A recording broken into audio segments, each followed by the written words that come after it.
Et justement, nous l'avons annoncé dans les grands titres, nous recevons sur ce plateau M. Marc Kouara. Il est le chargé de communication du mouvement Le Faso Ma Patrie, structure membre de la coordination nationale des associations de la veille citoyenne.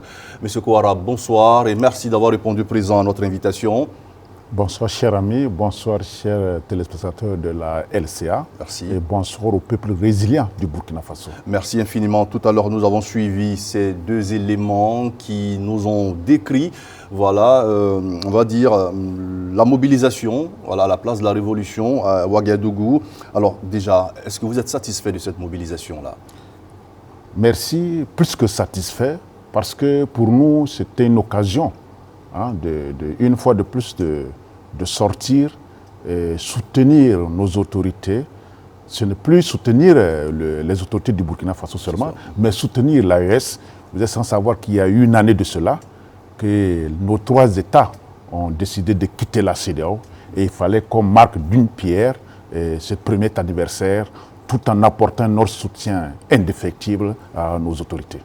Alors, demain, c'est le 29 janvier 2025, date à laquelle le Mali, le Burkina Faso et le Niger, réunis au sein de la Confédération des États du Sahel, ces trois pays-là, réunis au sein de cette organisation, seront officiellement, on va dire, vont se retirer officiellement du bloc régional de la CEDEAO. Oui. Alors, pourquoi avoir choisi cette date aujourd'hui, 28, c'est-à-dire 24 heures avant cette date, on va dire, historique? Est-ce qu'il y a un sens particulier? Oui, il y a un sens particulier pour nous, membres de la CNAVC. Vous savez, il y a 2 ans de cela, notre premier meeting de soutien à la transition, de soutien à son excellence, le capitaine Ibrahim Traoré, on l'a organisé samedi 28 janvier 2023. Donc, 28 janvier 2025, ça veut dire ça fait 2 ans, jour pour jour, que nous sommes sur le terrain en train de mobiliser, de conscientiser toute la population burkinabé derrière cette transition. Parce que 28, on ne pouvait pas manifester le 28 et le 29. Donc nous avons choisi le 28 qui est quand même une journée historique pour nous, une journée que nous avons posé les bases pour soutenir cette transition. Alors que le 29, bon, ça c'est la CEDEAO qui a décidé. Sinon, si vous vous rappelez, l'année passée pour nos autorités, c'était avec effet immédiat. Mais c'est eux qui ont traîné pour prendre une année. Bon, pour nous, nous savons que ça fait plus d'un an. Nous ne parlons plus de la CEDEAO. La CEDEAO n'existe plus dans nos plans. Bon, comme ils ont acté que c'est le 29 janvier 2025, qu'ils vont prendre la décision. Bon, nous acceptons cela et nous apprécions quand même qu'ils acceptent et nous laisser avancer. Alors, c'est une dynamique qui est déjà enclenchée par ces trois pays, comme vous l'avez dit. La décision de ces trois pays était avec effet immédiat. Voilà, et le reste de la décision restait maintenant à la CEDEAO. Alors, il y aurait des conséquences forcément de ce retrait-là au niveau économique et au niveau social. Alors, quelle sera la contribution des organisations de la société civile, on va dire, pour rassurer ces populations, ces nombreuses populations qui sont dans cette dynamique-là? Quelle sera la part de contribution de la coordination nationale de veille citoyenne pour, on va dire, stabiliser, comme on l'a dit, maîtriser cette transition, maîtriser cette sortie du bloc régional de la CEDEAO? Quelle sera votre contribution véritablement aux côtés des populations et également des dirigeants? Oui, ça c'est une très bonne question. Nous en faisons chaque jour que Dieu fait, nous contribuons déjà par rapport à nos actes que nous menons sur le terrain.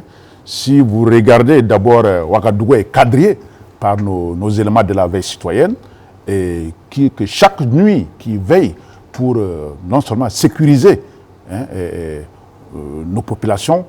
Vous savez, si vous remarquez le grand banditisme qui sévissait déjà à l'intérieur de la capitale a un peu diminué.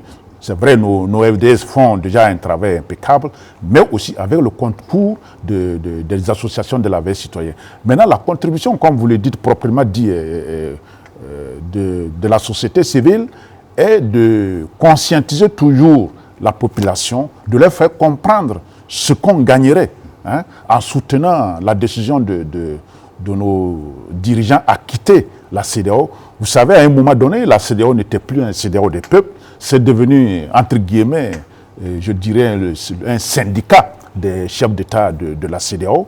Alors, quand vous prenez par exemple, nous, notre leader, son excellent le capitaine Ibrahim Traoré, qui était aux côtés du bas peuple, qui avait déjà compris qu'il y a eu assez d'années, il y a plusieurs années de cela, que la population d'abord a décrié cette CEDEAO. Bon, au fait, Dieu merci, il est arrivé. Il connaissait déjà les aspirations du peuple burkinabé. Alors, il n'a fait que prendre des décisions fortes, hein, tout en sachant que nous sommes derrière eux et nous serons toujours derrière lui pour quand même qu'on ait cette souveraineté totale que nous prenons. Alors parlons encore une fois de cette mobilisation, parce qu'il y a eu, selon les informations qui nous sont revenues de nos reporters, il y a eu le Mali, le Niger, qui étaient présents également à travers des délégations qui étaient là. Alors, cette mobilisation, cette forte mobilisation, au-delà de ce que nous avons pu voir aujourd'hui, quelle est la suite véritablement des événements? Est-ce que la mobilisation va continuer? Quelle est la suite des événements? La mobilisation va continuer parce que, vous savez, nous, au sein de la CNAVC, nous travaillons d'arrache-pied. Et chaque jour que Dieu fait, on s'assoit, on discute et nous projetons de l'avant. Derrière tout cela, derrière tout ce que les gens pensent, que les éléments de la CNAVC s'est occupé des ronds-points, non. À l'intérieur de la CNAVC, il y a assez d'intellectuels. Sinon, tous les membres de la CNAVC sont des intellectuels. Et c'est des gars qui travaillent pour le bien de cette nation. Et nous, bientôt, à partir de demain, dans les jours qui suivent, nous allons nous retrouver. On va faire le bilan de la journée du 28 janvier. Et évidemment, après le bilan, il y aura des perspectives.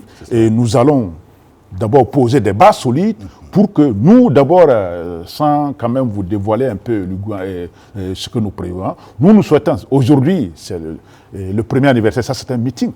Et pour l'année prochaine, hein, ça ne sera plus un meeting, mais nous souhaiterons que le 28 janvier au 29 janvier 2026, que ce soit une fête nationale, une fête grandiose, qui va regrouper toutes les autorités des trois États.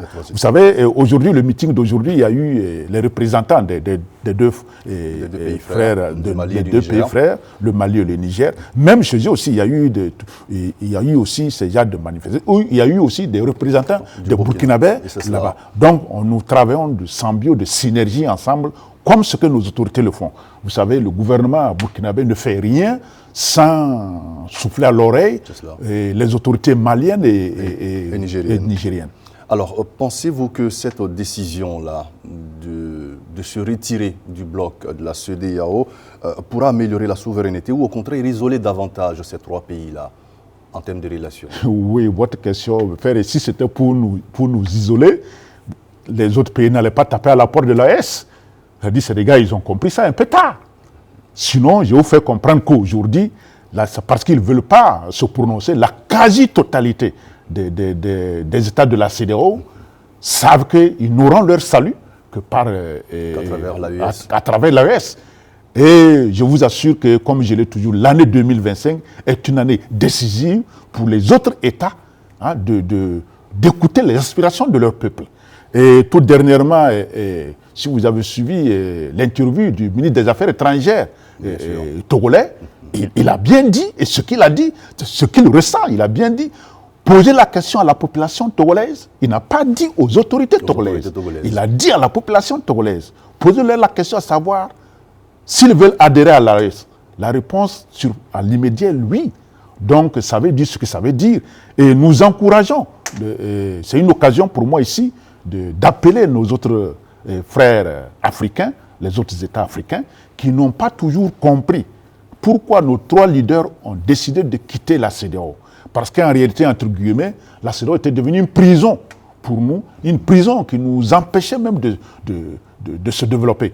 Alors, bon, si vous-même, en tant que les hommes de médias, si vous regardez depuis des années, à chaque fois, quand on disait que le Burkina Faso était un pays démocratique, on avait des institutions, Et on vous a plusieurs fois invité à couvrir des manifestations, des trucs où on nous donnait des prêts, des dons.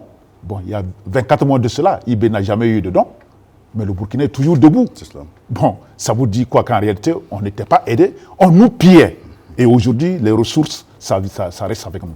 Ce sont des moments historiques, des dates historiques, des faits également qui vont rester gravés dans l'histoire de l'Afrique, on va dire, de l'Afrique de l'Ouest. Alors, quels sont les enjeux, on va dire, disons, les défis véritables auxquels vous allez faire face à présent? Oui, et merci, parce que, si vous savez, pour nous, les 3 États de l'AES, qui ont claqué d'abord la porte de la CEDEAO, et d'abord l'enjeu est sécuritaire. Parce que, vous savez, jusqu'à présent, il y a toujours quelques petites portions de nos terres qui sont envahies par des envahisseurs. Je ne sais d'où ils viennent. Il faudrait d'abord sécuriser et tout l'espace, l'AES. Et en même temps aussi, il y a les enjeux, comment on appelle, pour le développement. Vous savez, j'ai toujours dit, la souveraineté d'un État passe d'abord par 3 étapes. On ne peut pas parler de la souveraineté nationale sans parler de la souveraineté alimentaire. Surtout. Et surtout ça. Alors, la souveraineté totale, d'abord, il y a 3 étapes. Il y a d'abord 3 sortes d'indépendance qu'il faut d'abord chercher. Il y a d'abord l'indépendance politique, l'indépendance culturelle et l'indépendance économique. Alors, sur l'indépendance politique, d'abord, je peux dire que ça, c'est déjà un pari gagné avec la mise en place de l'AES. Sur l'indépendance culturelle, d'abord, si vous regardez, le 15 mai, ici a été déclaré journée des traditions dans notre pays. Ça pour dire qu'à la limite, nous prenons déjà notre indépendance culturelle. Maintenant, le 3e, ça c'est l'indépendance économique.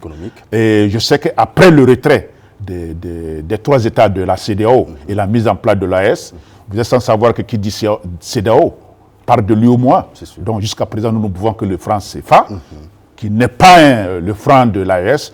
Donc nos autorités sont à pied d'œuvre pour essayer de voir dans quelle mesure tout ça serait fait. Et je suis sûr que dans les jours, les mois, voire les années à venir, nous aurons notre indépendance économique. Et là, on parle là de la souveraineté totale. Et par ricochet, si vous regardez au niveau de l'agriculture, le président de façon son excellent, le capitaine Ibrahim Traoré, a mis l'accent sur l'agriculture. Quand vous regardez, il y a une année de cela, je me rappelle, un pays voisin nous disait que son Attiéké ne rentre plus ici, et à Banane rien ne rentrait ici, et donc lui il se disait que dans 6 mois on allait mourir. Ah, mais sur place, IB a trouvé les rudiments, il a trouvé la solution. Nous avons produit le banane plantain ici, nous avons produit le manioc pour transformer l'Attiéké. Alors, petit à petit, nous sommes en train d'aller vers la souveraineté alimentaire. Alors, M. Kouara, nous arrivons tout doucement vers la fin de cet entretien. Alors, quel message vous avez à lancer à l'endroit de tous les citoyens de l'espace AES et surtout aux 3 dirigeants? C'est le lieu pour moi ici, d'abord de féliciter la population de tous ces 3 États. D'abord, en commençant par le Mali, chaque chose a toujours un début. Je félicite d'abord le peuple malien qui fut le premier pays à tenir tête face à ce terrorisme international. Ensuite, venu le Burkina Faso et le Niger. Et j'interpelle la population burkinabé, la population de l'AES en général, à toujours rester faire bloc derrière nos autorités. Et vous regardez aujourd'hui, je remercie la population de Ouagadougou par rapport à la sortie. Si vous regardez le meeting, ça a été une réussite totale. Oui, une vraie mobilisation. Une vraie mobilisation. Preuve que le peuple burkinabé a compris et ils ont fait bloc derrière nos autorités. Et moi, je les interpelle à rester toujours un peuple résilient, à toujours se donner ce sacrifice, tout en se disant une seule chose. Ils sont en train de préparer l'avenir de nos enfants, voire de nos petits-enfants. Nous n'allons pas peut-être en bénéficier, mais la génération future qui viendra dira « Oh, mes grands-parents ont fait un travail, voilà pourquoi j'en profite ». Merci bien. Monsieur Kouara, Dieu voulant, nous serons là également pour profiter également voilà, de ces retombées. Merci infiniment à vous d'être passé sur notre plateau. Vous restez avec nous pour la suite de ce 20h.